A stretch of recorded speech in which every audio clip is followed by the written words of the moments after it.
I rise today in opposition to House Bill 5013. That's probably not a surprise. But as one of my colleagues mentioned, I'm a proud Detroiter as well, who resides in the largest city in our state with some of the most astronomical rates in our state. And I have a vested interest because I pay car insurance in my district.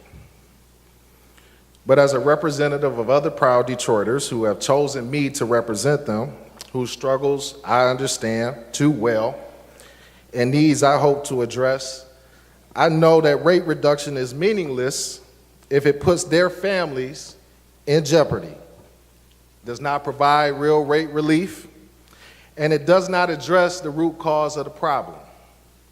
And I have to be honest with you. Over the past couple weeks, I am glad today is here, but I am glad that we are having this discussion, and I hope this discussion continues. I've been contacted by individuals in our business community. I've been contacted by constituents.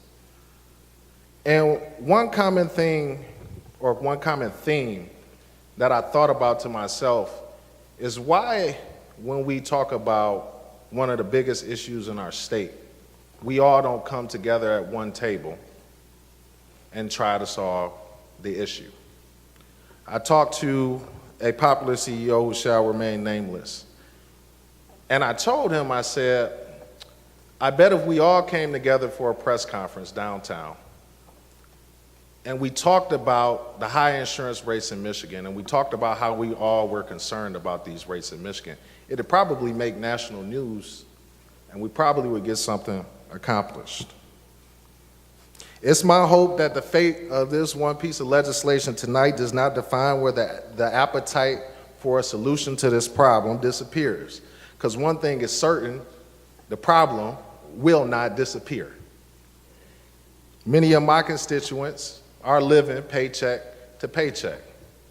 Many of my colleagues on this side of the aisle, as well on the other side of the aisle, have visited districts in Detroit and have had the opportunity to speak with constituents. If you ask them the simple question if they want their auto insurance lowered, they're going to tell you yes. But it's our job as legislators to be able to express what legislation means and what is in the legislation that will affect them. So many of my constituents, they work hard, they save. They are some of the most selfless, fearless people I have ever met. They make decisions whether to pay their light bill or pay their car insurance, whether to pay their car insurance or whether how they're going to fill up their cars at the gas pump. Just simple things that most of us take for granted.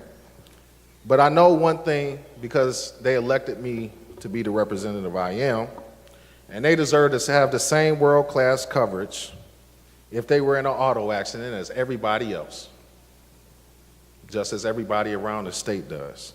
But with this plan, they would not have that option.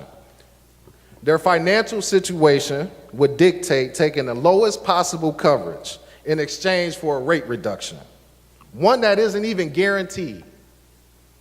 Yet, if tragedy struck, I want somebody to please explain to me what happens then. Oh, I get it. Medicaid picks up the cost, right? Their health care coverage picks up the cost, right? Or maybe their assets can be exhausted for them to pay for their expenses, correct?